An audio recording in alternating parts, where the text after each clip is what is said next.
Hello, everybody. It's Paul reporting live from my sofa. Before we get started, if you like what I'm cooking and you want to know when it's being served, click subscribe, hit the dinner bell. When you hear it a ringing, pull your chair up and let's get a dishing. All right, now I'm not going to talk that way the whole time, I promise. So, as you see from the title, we are visiting Making a Murderer, Steven Avery today. This came out yesterday, so this is my review and commentary of this letter. Some information I just want to go over. First things first, I'm going to be putting a link to the actual article that I'm reviewing in the description. So if you want to read the whole thing, check it out. Because I'm just going to do bits and pieces out of here. The main thing being the 18-point letter that he allegedly wrote. I'm not... this is an article in The Sun from the UK, so do with that what you will. I wanted to visit this because this case has been fascinating to me. Obviously, there's been some major changes recently. He has run the right to appeal. And in all these cases that we see, pardon me, just like with the Watts case, if you've been following me, you know I've been covering that a lot, my opinions and whatnot on it. These people come out of the woodworks that, you know, oh, I had a relationship with them, or I want a relationship with them, or whatever. And so, again, I'm just like, and here we go again with Steven Avery and this woman. So I'm very curious in the dialogue here to hear from people, do you think she's legit? Before we even get to the authenticity of this letter, that question, you know, what do you think her motivation is? A lot of this would tie into, obviously, not really if you think he's guilty or not, because one thing that I think takes place is a character assassination. So it's like you can be a bad person, but not necessarily be guilty of murder. And you can be a good person and be guilty of murder. So it goes both ways. One thing that I think is interesting with this specific person, his ex-fiancee, Lynn Hartman is her name, is the fact that she kind of came out during a time that was just very questionable. Most of the time, whenever you see somebody who's going after, especially high-profile people in jail or prison, and they're going after them in a romantic type way, you do have to question the reasonings behind that. And this is no different here. So I just want to read a couple of things here. I mean, first of all, this is in the Sun. It's by Emma Perry. Emma Perry, digital U.S. correspondent, and Chris White, March 9th, 2019. Pardon me. Steven Avery's creepy prison letters he told X to destroy reveal the 18 controlling rules he demanded that she follow. Obviously, this makes you want to click it. Even if you don't know what it is, you're like, I need to know this. So, you know, again, great title, yada, yada, yada. So this is Lynn Hartman. Let's see here. I'm just going to do some quick things before we get to the letter. 53, a legal secretary from Nevada. She started dating Avery in September 2016. She had sent him a letter of support. He wrote back. It turned into a pen pal romance. Next thing you know, she's visiting him. Next thing you know, they're engaged. So on and so forth. So then you get into the question right there of, because, you know, we saw her in the video, and, you know, this is the one that made the quote about, when I saw him, I knew I was going to be in the next season. And you're just kind of like, really? Why would you even say that? Even if you were thinking it, like, why in God's name would you say that? Because that just, to me, I was just like, oh, done. I don't even need to hear anything else from her. So, but then it just keeps going on, and there's this article goes into, like, her appearance on Dr. Phil. He's very popular with these people. Meaning people attached to high-profile murders. So she went on there and she was showing major support.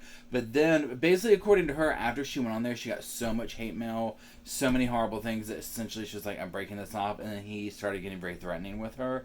And so she changed her tone. She did when Dr. Phil reached back out to her. She was essentially like, no, he belongs where he's at. You know, he's this horrible person and yada, yada, yada. So now, you know, there's these letters.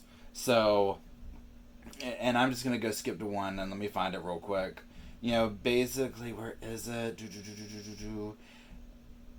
There's one. Okay, so this letter here, I just find interesting, and the caption for it, Steven appears to threaten Lynn in this letter. Now, here's what it says. And again, the spelling and grammar is really bad in these, so you're just going to have to pardon me here. If you tell anyone of this letter or any other letters, I will go and tell the world you and the kid is on drugs. Then the whole world will know that too. So all you have to do is love me and treat me as your husband. and our life will be fine forever. I don't want to hurt you or the kids, so you have to promise me you will help us forever. So, I mean, again, if we take this verbatim, it's like, that's absolutely horrible. So, you know, we all have temper. I have no doubt that the man has a temper. Do we have definitive proof that he wrote this? I don't know if anyone knows. Because at the end of this article, Steven's lawyer says we don't have any proof that he wrote this letter. Maybe not. I'm not sure about... Oops. Let's see. I just messed up. Maybe not that specific one right there, but this 18-point letter. So, let me continue here. So, here we go. We did that. Yeah, so here she's saying in the article, she claims she's been hounded by Making a Murderer fans after they split over her appearance on the Dr. Phil show. There's the rules. We're going to come back to that in 1 second. Oh, where'd she go? Okay, so here's this. His attorney, Kathleen Zellner, said that Avery had dumped her, when in fact it was the other way around, as Lynn couldn't take the cyber abuse any longer. Who do we believe here? On a postcard that was returned to her, Lynn wrote, I cannot continue to be involved with you because there's so much negative for me. They have ruined my life. I can't do this anymore. I feel like you don't even want me to leave the house. I am chased. I am harassed. My family is harassed. In response, Avery says he is going to write to other women and find himself a new girlfriend. He said, so I guess you don't want me looking at your pictures no more, so you don't want me to think a lot you night. So you took everything away from me. The phone, the pictures, my love for you, so I don't know what you want me to do, so I'm writing to all these other women and can get a nice one who love me for me and not money, so I feel good and a good woman for me and love me. I mean, it hurts to read that. So here's this. Now Lynn has joined a Facebook group called Steven Avery is Guilty and says he should be locked up for good, adding, I believed he was innocent, and I believed in the cause to help free him. I think the rest just snowballed because he called so often and wrote so often. I barely had time to think of anything else. He's a lot more clever than people think. He has hundreds of thousands watching his case and 2 producers. I'm just glad I was strong enough to admit I was wrong and break it off.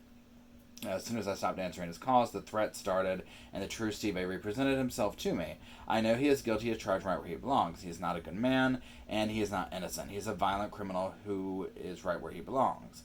In response, Steven Avery's attorney said there's no credible evidence these letters were written by Steven Avery. And so here's the thing. She can say all this type stuff here, and again, regardless if we, whatever, think he's guilty or not, I mean, she's coming in on shaky ground. I mean, Dr. Phil said, look, if you don't, I mean, basically, like, what's the deal here? Why are you, in doing this? So, she's coming in on shaky ground. So then all of a sudden, she sits here and produces these letters that, look pretty bad for him. That essentially, I mean, he's not really, threatening and whatnot. It just doesn't look good. But, we don't know. Now, the flip side, well, of course his attorney's going to come up to say something that, she's not going to come out and say, yeah, that's my client. I mean, that's just not going to happen. So, I'm just curious, and now I'm going to get to reading them now.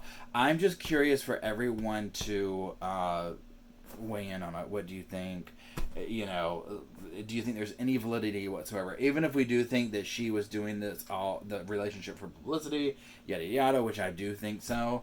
I don't think this is authentic. I just happen to fall in love with him. So I'm going to go over these. And again, these are painful to read just in the way of the grammar is so bad.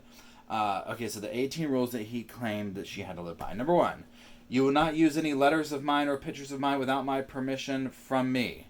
Now, that one, honestly, I mean, it is a little weird that he made, if this is true, that he allegedly wrote these 18 rules out. But this right here, I'm like, okay, I get that. I mean, he's a public figure at this point. He's going to want to say, look, obviously I don't think he has a great way of communicating. So, and again, let's just go based on that he really did write this. Because I don't want to have to keep saying, oh, allegedly, and if he did it. Let's just go based on that he really wrote this. And kind of analyze it from there. So, on that fact, the first one, absolutely, he's a public figure. He's going to have to basically say, look, don't be using my stuff everywhere. Not that would do any good. So, number 2, and you will not hang up on me no more. So this tells me, obviously, what she's saying is, they're arguing. She doesn't want to take it. She's hanging up on him. 3, you will tell me you loved as your husband, and you are going to trust me as your husband. I want to see how you treat me as your husband. I mean, I guess he's talking about, I don't know. That one hurts my brain right there. I mean, it sounds like he's saying, like, I want to see you love me like I was your husband, like, really love me. So maybe he's getting the vibe here of, like, you know, for him, I mean, let's be honest, this girl's out of his league. This lady, this woman, whatever, she's out of his league. So he might be sensing that whole thing of, I'm a paycheck, or, you know, a clout chase or whatever. So, whatever. Number 4.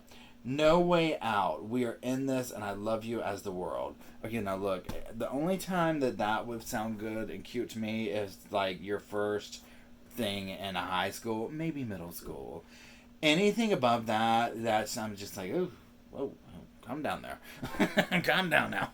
That's a little creepy, especially, you know, whatever. So, number 5. When I call you, you will pick up the phone.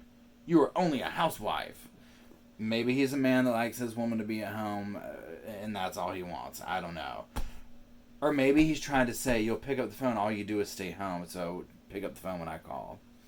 You know, I don't know. I mean, some of these just, the context, it's just kind of weird. 6. I do not want to do this to us, but I will stop all of this if you treat me as your husband and not a piece of trash. Again, because of the grammar and stuff, so he's wanting to be treated like the husband, obviously, if they're in a relationship. Number 7.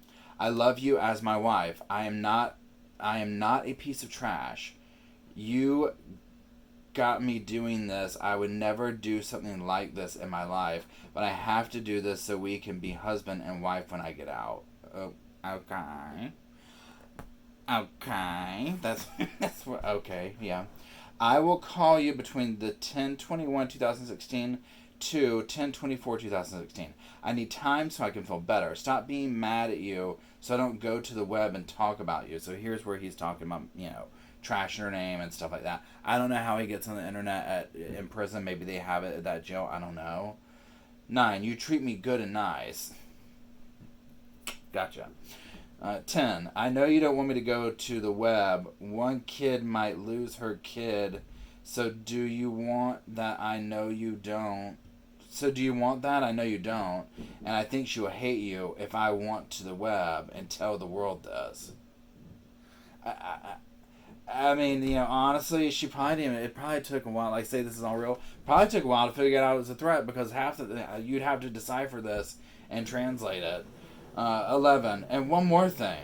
I want you to send me a picture of the wedding dress. And I want a picture of the white shirt, too. Only for me. And I want it soon. Okay, honey? I mean, he knows what he wants, and he is gonna get it. Number 12. I am so mad at you and can't think you got me so mad. I have not got so mad at you that I want to go to the World Web. I need some time so I don't get mad. Then I will call you. I mean, it's almost like this list was made, like, at different times because he goes back and forth. There's a huge jump from, I want to see the wedding dress, to, I'm so mad I'm going to the World Wide Web. And, I mean, really, we're going to call it the World Wide Web. I'm going to www. I will treat you nice, too, as husband and wife, okay? 14. All I want is you and me to be happy when I get out. Yeah, I get that. 15. You can throw out this letter or burn it, destroy by fire this letter. I mean, this is just... Okay, so let me continue before I say anything. So, all I want you to do is make me happy and I'll make you happy. 17. I will not do nothing till I talk to you on the days I said okay, or I will not go to the web. 18. Don't ever tell me to stop calling again. So, I mean, let's pretend that this is all real. He wrote this, she got it, yada yada. There's these list of letters. I mean, first of all, this is a very lonely person writing this. Some of it, like, again, number 1, where it's like, don't use this. I mean, obviously that's normal for probably a famous person. But the rest of it is just so broken up, and it's this weird talk like, you love me as husband. I mean, regardless of what you might think of him, he wants to be loved and treated, and I'm just fathoming that he was getting this sense, like, I mean, you know, this woman was probably serving shady vibes. You know, I mean, like, I personally think she's kind of with him for the money. So, or not the money, but, you know, to get some notoriety. So, I mean, because she got a Dr. Phil interview out of it. I mean, my gosh. So... again, that's the 18 points. let's go on this. Let's look at the aspect of she made it up. She wrote it herself because Kathleen Zellner is saying there's no credible evidence to show that he wrote this. So I just think it's interesting they just released this. I mean, because look at the ping pong back and forth. They just came out with he won the appeal. Now days later, all of a sudden, here's these 18 controlling letters or rules or whatever to be his ex-fiance. Or to be his ex-fiance. To be his fiance. So, the whole thing is just so insane to me. And, again, I was really super into this case, and obviously my interest is picking back up with it now that stuff is happening. So, again, I'm just curious to hear from you all. What do you think? I'm going to drop the link in the description. Go check it out.